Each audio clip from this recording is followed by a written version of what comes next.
இன்றைக்கி வந்து எனக்கு தெரிஞ்ச பசங்க தேன் எடுக்க வந்திருக்காங்க. இவங்க எடுக்கிறது வந்து அடுக்கு தேன். சின்ன சின்ன கல்லுக்கடியில் பாறைக்கடியில் வந்து இந்த தேன் வந்து கூடு கட்டியிருக்கு. அது எவ்வளோ லாவகமாக எடுக்கிறாங்க பாருங்கள். பொறுமையாக மண்ணில் விழுகாமல் எடுக்கிறாங்க. இவங்களுக்கு வந்து தேன் எடுத்து சர்வீஸ் இருக்குது.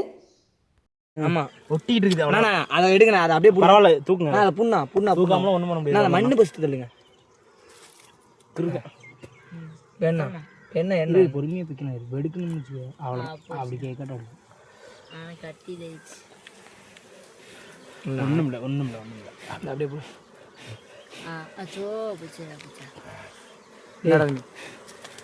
போய் ஆமாண்ணா. அன்னைக்கு தேனை தானா?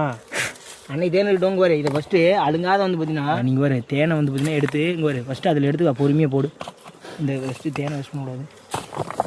சீல்டு மேலே மட்டும்தான் சீல்டு எடுத்துக்கிறான். இந்தாடா தின்னாதடா. இந்தா மண் இருக்குது. அந்த இதை மட்டும் எடுத்துக்கடா. இந்த பெரியகளை தூக்குங்க. அதை தான் பண்ண போகிறேன். பெரியகளை ஒட்டிட்டு இருக்குதுடா. பெரியகளெல்லாம் ஒட்டிட்டு இருக்குது. ஒன்றும் பண்ண முடியாது. அப்படி மேல் டாப் எடுத்துக்கணும். தம்பி எல்லாம் பிஞ்சிட்டு வந்துடும். எங்கே போய் பிஞ்சிட்டு இல்லை பியாது இந்த கல் இந்த ஒட்டலையில் அடியே குழம்பு ஒன்றுமே இல்லை. ஸ்ரீதர் அவ்வளோதானா? கெண்ட கீழே போயிடுச்சுடா ஸ்ரீதர். எடுத்துக்கலாருங்க. தூக்கி பொறுமையாக வை. அப்படியே கொலவிடா, கல்லில் கொலவிடா. கெண்டக்குதா கல்லில் கெண்டல பொறுமையாக தூக்கி வேறு பக்கம் அப்படியே வை. பின்னாடி அந்த பக்கம் அங்கே உரமா வை. மறுபடியும் எடுத்து வச்சுக்கலாம். தூக்கு மேலே தூக்கு. கல்லில் குழவி இருக்குது. ஃபுல்லாக குழவி அப்படியே விட்ரு. சீல்டு மேலே மட்டும்தான் சீல்டு. இந்த தேனை எங்கேயுமே பார்த்துருக்க மாட்டீங்க. ஆமாம், சீல்டு நாங்கள் எப்பவுமே சொல்லணும் ஒன்றை மாதிரி எடுக்க மாட்டோம். அப்படி தான் இருப்போம். ஏன்னா இதுதான் நம்மளுக்கு பிடிக்கும். சீல்டு மட்டும் உடச்சி வை. ரெண்டு கேள்வி சத்தியமாக ரேட்லாம் சொல்ல. அங்கே பாருங்க, தேனை மட்டும் பாருங்க கைஸ். பசங்க வந்து தேன் எடுத்துகிட்டு அங்கேயே டேஸ்ட் பண்ணுறாங்க. ஒருத்தர் சொல்கிறாரு நாட்டு சக்கரை டேஸ்ட் இருக்குன்னு. இல்லை, எனக்கு நாட்டு சக்கரை டேஸ்ட்டு.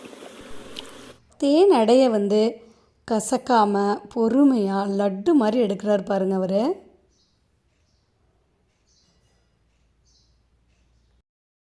இவங்க கிட்டேருந்து நம்ம தேன் வாங்கினோம்னா ஒரிஜினல் தேன் தாங்க. இப்போ ஊரில் வந்து விற்றுட்டு வருவாங்க தெருவில். எனக்கு என்னவோ அவங்கக்கிட்ட வாங்கிறது வந்து ஒரிஜினலா அப்படிங்கிறத டவுட் வரும். இவங்கக்கிட்ட வாங்கினோம்னா நம்மளுக்கு சுத்தமான தேன் கொடுத்துருவாங்க. அதுவும் நம்ம வீட்டுக்கே எடுத்துகிட்டு வந்து நம்ம கண்ணு முன்னாடியே காட்டன் கிளாத் வச்சு பிழிஞ்சும் கொடுத்துருவாங்க. ஆனால் தேன் எடுக்கிறதும் கொஞ்சம் கஷ்டந்தாங்க. அந்த தேன் பூச்சி வந்து கடிச்சிருச்சுன்னா ஒரு நாள் முழுக்க வலி இருக்குன்னு சொல்லியிருக்காங்க பசங்க. அப்படின்னா எனக்கும் ஒரிஜினல் தேன் வேணும்னு இவங்கக்கிட்ட நான் சொல்லி வச்சுருந்தேன். அப்புறம் திடீர்னு ஒரு நாள் அந்த தேன் எடுத்துகிட்டு வந்துட்டு, அக்கா தேன் கொண்டு வந்திருக்கேன் உங்களுக்கு அப்படின்னாங்க. அப்புறம் எங்கள் வீட்டில் இருந்த ஒரு காட்டன் கிளாத்தை எடுத்து கொடுத்தேன். அதில் பிழிஞ்சு கொடுத்துட்டாங்க. நான் வந்து இவங்கக்கிட்ட இருந்து ஒரு 1/2 லிட்டர் தேன் வாங்கிக்கிட்டேன். தீந்துச்சுன்னா கூட மறுபடியும் இவங்கக்கிட்ட சொல்லி வச்சோம்னா எனக்கு எப்போ வேணால் கொடுத்துருவாங்க. அப்புறம் எனக்கும் டேஸ்ட் பண்ணி பாருங்கன்னு சொல்லிவிட்டு அந்த தேன் அடையிலேருந்து ஒரு பீஸ் கொடுத்தாங்க. அவ்வளோ டேஸ்ட்டாக இருந்துச்சு. ரொம்ப தித்திப்பாக இருந்தது. தேனும் வந்து நல்லா திக்காக இருந்தது. நான் ஃபஸ்ட்டு டைம் இப்படி தாங்க டேஸ்ட் பண்ணி பார்க்குறேன். அப்பா, அந்த தேன் பூச்சிக்கிட்ட என்ன ஒரு அதிசயம் பாருங்கள்.